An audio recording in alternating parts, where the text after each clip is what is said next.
સુદામા અને શ્રી કૃષ્ણની અમર મિત્રતા. જય શ્રી કૃષ્ણ મિત્રો, આજે આપણે એવી મિત્રતાની કથા સાંભળવાના છીએ જે દુનિયાની સૌથી પવિત્ર અને અમર મિત્રતા માનવામાં આવે છે. આ કથા છે ભગવાન શ્રી કૃષ્ણ અને તેના બાળમિત્ર સુદામાની.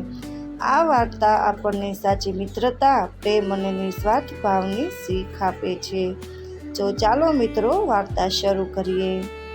ઘણા વર્ષો પહેલા ઋષિ સાદીપતિના આશ્રમમાં બે મિત્રો સાથે અભ્યાસ કરતા હતા.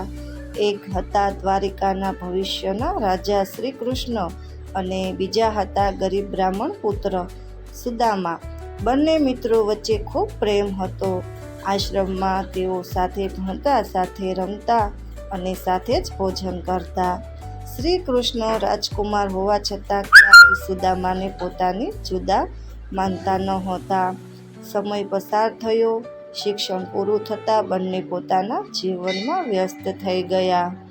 શ્રી કૃષ્ણ દ્વારિકાના રાજા બન્યા અને સુદામા એક ગરીબ બ્રાહ્મણ તરીકે જીવન જીવવા લાગ્યા. સુદામા ખૂબ જ ધાર્મિક અને સંતોષી હતા, પરંતુ તેમની ગરીબી દિવસે ને દિવસે વધતી જતી હતી. ઘરમાં ક્યારેક બાળકોને પૂરતું ભોજન પણ મળતું નહોતું. એક દિવસ સુદામાની પત્નીએ વિનમ્રતાથી કહ્યું, સ્વામી, તમારા બાળમિત્ર શ્રી કૃષ્ણ આજે દ્વારિકાના રાજા છે. એકવાર તેમને મળવા જાઓ, કદાચ તેઓ તમારી મદદ કરશે. સુદામાને મિત્ર પાસે કંઈ માંગવું ગમતું નહોતું, છતાં પત્નીના આગ્રહથી તેઓ દ્વારિકા જવા તૈયાર થયા. ઘરમાં ભેટ આપવા માટે કંઈ નહોતું. પાડોશીઓ પાસેથી થોડા પૌવા ઉધાર લઈને પત્નીએ એક નાની પોટલી બનાવી. સુદામા એ પોટલી લઈને લાંબી મુસાફરી પછી દ્વારકા પહોંચ્યા. દ્વારિકાના ભવ્ય મહેલ સામે ઊભા રહીને સુદામા વિચારવા લાગ્યા, શું મારા જેવા ગરીબ મિત્રને શ્રી કૃષ્ણ યાદ હશે? પરંતુ જ્યારે મહેલના દ્વારપાળોએ શ્રી કૃષ્ણને સુદામાના આગમનની ખબર આપી, ત્યારે અદ્ભુત ઘટના બની.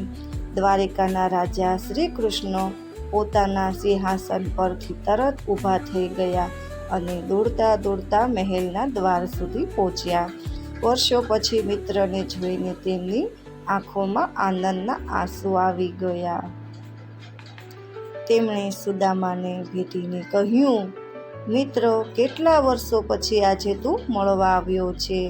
શ્રી કૃષ્ણ સુદામાને પોતાની મહેલમાં લઈ ગયા. તેમના પગ ધોઈને સન્માન આપ્યું. મહેલના બધા લોકો આશ્ચર્યમાં પડી ગયા કે ભગવાન શ્રી કૃષ્ણ એક ગરીબ બ્રાહ્મણનું આટલું સન્માન કેમ કરે છે. થોડી વાર પછી શ્રી કૃષ્ણએ હસીને પૂછ્યું, મિત્ર, મારા માટે શું ભેટ લાવ્યો છે? સુદામા શરમાઈ ગયા. તેમને લાગ્યું કે આટલા મોટા રાજાને આ નાની પોટલી કેવી રીતે આપવી, પરંતુ શ્રી કૃષ્ણએ પ્રેમથી પોટલી ખેંચી લીધી. પોટલીમાં રહેલા પૌવા જોઈને તેઓ ખૂબ ખુશ થઈ ગયા. તેમણે કહ્યું, મિત્ર, તારા પ્રેમથી મોટી ભેટ દુનિયામાં બીજી કોઈ નથી. અને આનંદથી તે પૌવા ખાવા લાગ્યા.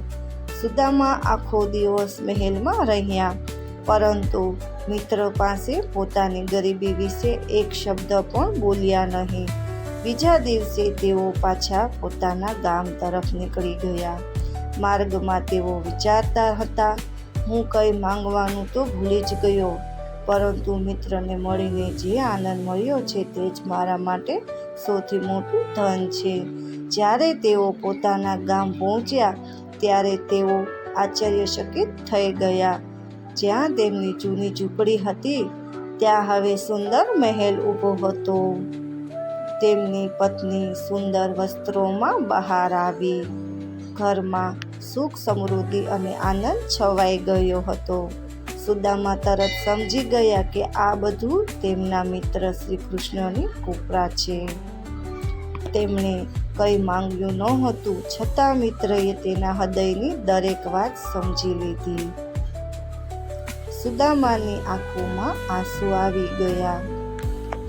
તેમણે આકાશ તરફ જોઈને કહ્યું, હે મિત્ર, કૃષ્ણ સાચો મિત્ર એ જ હોય છે જે માંગ્યા વગર પોતાના મિત્રનું દુઃખ સમજી લે. મિત્રો, આ વાર્તાઓ પરથી એટલું આપણને શીખ મળે છે જીવનમાં. સાચી મિત્રતા ક્યારેય ધન દોલત પર આધારિત નથી હોતી. પ્રેમ અને લાગણી સૌથી મોટી સંપત્તિ છે. ભગવાનને ભેટની કિંમત નથી જોતી, માન ભગવાનની કિંમત જોવે છે. નિસ્વાર્થ મિત્રતા જીવનને સુંદર બનાવે છે. મિત્રો, સુદામા અને શ્રી કૃષ્ણની આ અમર મિત્રતા આપણને શીખવે છે કે જીવનમાં સાચો મિત્ર અને સાચી લાગણી સૌથી મોટું ધન છે. જો તમને આ કથા ગમી હોય તો જય શ્રી કૃષ્ણ જરૂર લખજો. રાધે રાધે. મળશું એક નવી વાર્તામાં. મિત્રો, કોમેન્ટ કરવાનું ભૂલતા નહીં. નવા હોય મારી ચેનલને લાઈક સબસ્ક્રાઈબ કરી દેજો.